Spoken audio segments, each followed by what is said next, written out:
Hello hi అండి. సంస్కృత పాఠశాల దగ్గర ఉన్న శివాలయంలో పౌర్ణమి నుండి వచ్చే ఆదివారం లక్ష బిల్వార్చన, అలాగే ఆషాఢ సందర్భంగా శ్రీ లలితాదేవికి కూరగాయలతో శాకాంబరి అలంకరణ.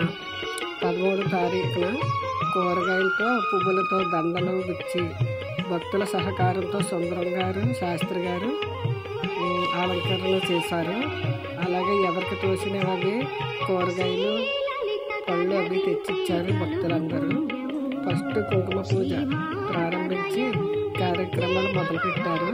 అలాగే ఆషాఢ మాసం సందర్భంగా వారాహి అమ్మవారిని కూడా ఈ సంవత్సరం పెట్టారండి. అలాగే బతుకమ్మని కూడా జత చేశారు. పూజ జరిగినంతసేపు కూడా మాకైతే టైమే తెలియలేదు. అలా పూజ అంతా అవ్వాక తీర్థ ప్రసాదాలు అవి అందజేశారు భక్తులందరికీ. చాలా బాగా జరిగిందండి. 2 కన్నులు అయితే సరిపోలేదు మాకు చూడడానికి. అంత ఆనందంగా చూసాము, మేము తరించిపోయాము పూజతో.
శ్రీ